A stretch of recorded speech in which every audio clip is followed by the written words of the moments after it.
Almolonga era uma vila extremamente pobre. Era uma comunidade afundada em pobreza e alcoolismo extremos.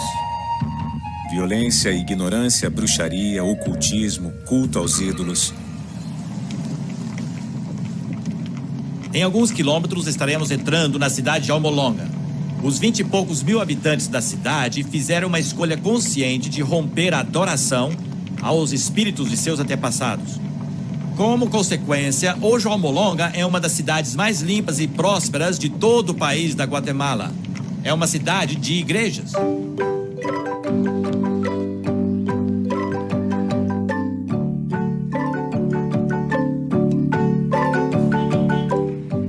Muitos citam Almolonga como um exemplo mundial de transformação comunitária. E talvez até seja. Tanto que 8 de cada 10 habitantes se consideram um cristão renascido. Mas nem sempre foi assim. Apenas 20 anos atrás, Almolonga era um lugar escuro e perigoso. Sofríamos com pobreza, violência e ignorância, e além disso, o álcool era o problema principal. Se você viesse a Almolonga há 20 anos, pela manhã, às 7 da manhã, e andasse pelas ruas de Almolonga, você teria encontrado muitos e muitos homens caídos pelas ruas, porque estavam completamente bêbados. Nós tínhamos muitas cadeias, porque tínhamos tantos problemas. O chefe de polícia, Donato Santiago, recorda que as pessoas estavam sempre brigando. As autoridades construíram 4 cadeias, mas nem isso conseguiu conter os problemas. O excesso de prisioneiros era enviado a uma cidade próxima. O principal motivo das prisões era a violência doméstica. Eu conversei com uma mulher que disse que o marido dela, se ele não gostasse da comida, ela apanhava e era expulsa de casa. O pastor Mariano Riscahati, um dos líderes principais da transformação espiritual em Almolonga, tem lembranças parecidas. Eu cresci na miséria. Meu pai bebia muito, 40, 50 dias sem parar. Nunca tínhamos uma refeição decente. Passávamos fome. Gastavam todo o dinheiro em álcool. Na tentativa de melhorar esse quadro de sofrimento, muitos moradores da cidade fizeram pactos com entidades folclóricas, como Pasquale Bailong, o Senhor da Morte, e Maximon, um poderoso santo padroeiro. Maximon era o ídolo mais importante em Almolonga. Quando os espanhóis vieram para Guatemala 500 anos atrás, descobriram que os indígenas estavam dispostos a negociar certas coisas. Mas tinha uma coisa que eles não negociavam. Não negociavam de jeito nenhum, que era Maximon. Esse ídolo era importante demais para eles. Esse sincretismo se tornou uma fortaleza poderosa. Embora Maximon fosse apenas um boneco de madeira, o espírito por trás do ídolo detinha um poder tenaz sobre o povo de Almolonga. É apenas uma máscara, mas é uma potestade poderosa que acorrenta as pessoas. Durante esses dias obscuros, o evangelho não prosperou. Era comum evangelistas de fora serem atacados pelo povo com pedras e paus. E pequenas igrejas locais também eram apedrejadas. Cristãos evangélicos eram uma minoria desprezada. Numa certa ocasião, 6 homens enfiaram uma arma na garganta do pastor Mariano. Enquanto começavam a puxar o gatilho, ele começou a orar em silêncio, pedindo a proteção do Senhor. Puxaram o gatilho, mas nada aconteceu.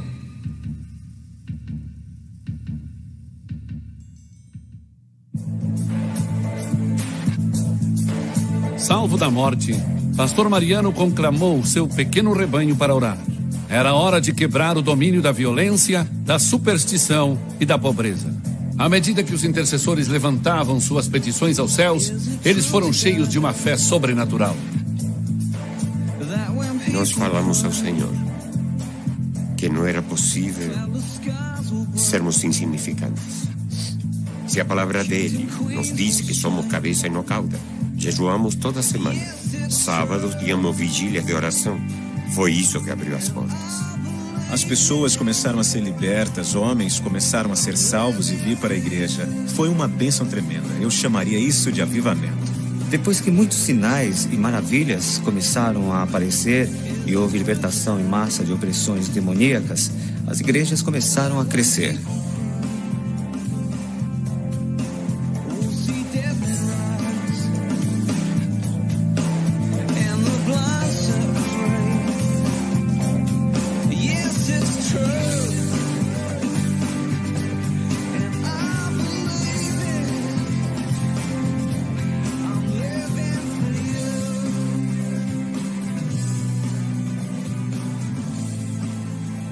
Uma cura dramática envolveu uma mulher chamada Teresa. Um procedimento médico mal feito deu início a uma gangrena. Seus órgãos internos estavam literalmente se decompondo. Eu senti uma dor muito forte. E eu não podia nem andar. Ela já estava para morrer, na verdade. Mas, graças a Deus, acima de tudo, na verdade, logo depois chamaram o pastor e nós oramos por ela. A casa estava cheia de familiares e vizinhos que tinham se aglomerado do lado de fora. Todos pensavam que ela estava morrendo. O cheiro de morte estava por toda parte. Eles me chamaram para preparar o velório e no caminho para lá o Senhor me disse para orar por ela. Então fui até a cama dela e disse: em nome de Jesus Cristo, levanta. E ela se levantou na hora e sem nenhuma doença no corpo dela. Ela se alegrou diante do Senhor por sua cura e deu graças a Deus por sua vida. Depois que viram um milagre acontecer, minha mãe e todos meus irmãos e irmãs também se converteram. Com tantos testemunhos dramáticos, centenas começaram a dar seus corações a Cristo. Quando as pessoas começaram a ver que o evangelho estava mudando vidas, passaram a prestar atenção. As pessoas começaram a se sentir mais e mais atraídas pelo evangelho porque viam a transformação na vida das pessoas. Agora, há mais de 2 dúzias de igrejas evangélicas em Almolonga, uma cidade de apenas 19 mil pessoas. A igreja do pastor Mariano, El Calvário, tem 1.200 lugares e está quase sempre lotada. Mas a presença do Espírito Santo não é medida apenas pelo crescimento das igrejas. Um passeio pelo agitado distrito comercial de Almolonga revela o impacto de uma transformação social. Ruas e comércios têm nomes bíblicos. Visitantes acham esse ato de fé público extraordinário. Mas pastor Mariano vê isso como sendo algo perfeitamente natural. Como você pode dizer que ama a Deus e não demonstra isso? Na Bíblia não está escrito que Paulo não se envergonhava do evangelho? Antes, Almolonga era cheio de bares, com 36 ao todo. Agora há apenas 3. E à medida que a bebedeira foi diminuindo, a violência também foi acabando. Por 20 anos, a taxa de criminalidade tem diminuído regularmente. Em 1994, a última das 4 cadeias de Almolonga foi fechada. O prédio foi reformado e agora se chama o Salão de Honra. Para o chefe de polícia Santiago, esses são os bons tempos. Não tem mais cadeias da cidade? Não, nenhuma.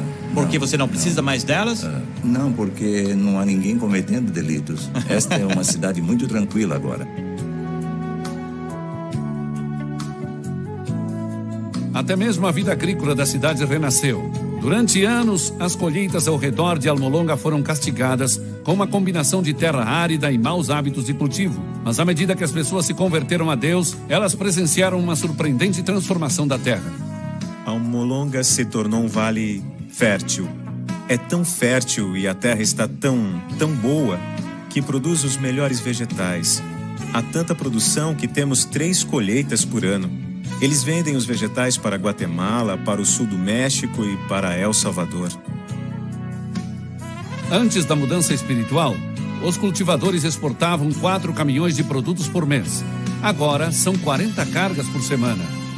Apelidada de Horta da América, as colheitas de Almolonga atingem proporções bíblicas.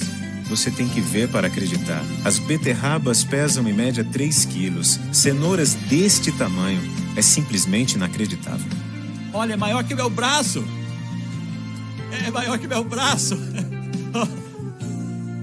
Isso é que é um vegetal, um legume.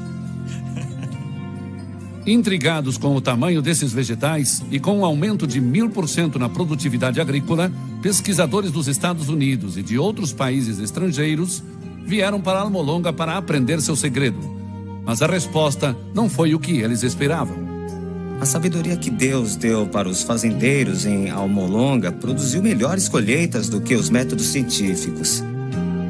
E os fazendeiros constantemente dão glória a Deus pela colheita tão abundante. Antes, para conseguirmos colher os rabanetes, demorava 60 dias. Mas depois que Deus chegou à cidade, levava apenas 40 dias. E hoje, normalmente, leva apenas 25 dias para colher o rabanete. Você pode perceber um paralelo entre a fé das pessoas e a melhoria do solo. Quando as pessoas começaram a crer em Jesus como Senhor e Salvador, os vegetais começaram a crescer. Quando foram libertas, começaram a trabalhar. Quando trabalharam, prosperaram, trataram a terra melhor e a terra começou a produzir melhor. Fazendeiros compraram caminhões da Mercedes-Benz à vista e depois colocaram adesivos cristãos nesses caminhões. É maravilhoso e é o resultado do Evangelho transformando a comunidade. A idolatria e a superstição fugiram, deixando para trás um povo dedicado à adoração fervorosa e ao trabalho honesto. O estoicismo tradicional deu lugar a uma exuberância vinda do coração.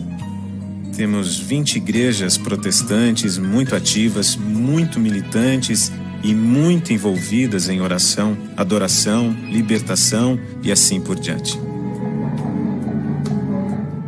Apesar do seu sucesso, os crentes em Almolonga não têm a intenção de esmorecer. Muitos jejuam 3 vezes por semana e continuam a repreender as forças do mal através de oração e evangelismo. Enquanto as cidades vizinhas celebram o Dia da Morte, os habitantes de Almolonga se reúnem em massa para honrar o Deus vivo.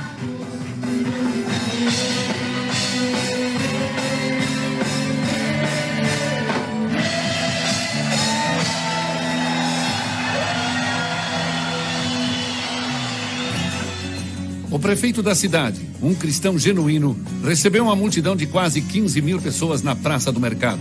Eles se juntaram para orar por uma contínua expansão do Evangelho no seu vale e também ao redor do mundo. O preço que pagamos por isso é santidade e consagração. Oração e jejum nos dão a vitória sobre os principados. Não tivemos nenhuma preparação teológica, simplesmente nos colocamos diante do Senhor. Muitas vezes, quando falamos da transformação de uma comunidade, nós travamos uma batalha com a descrença. O nosso Deus e o Evangelho têm poder para realmente impactar nossas comunidades. Almolonga nos ensina que sim.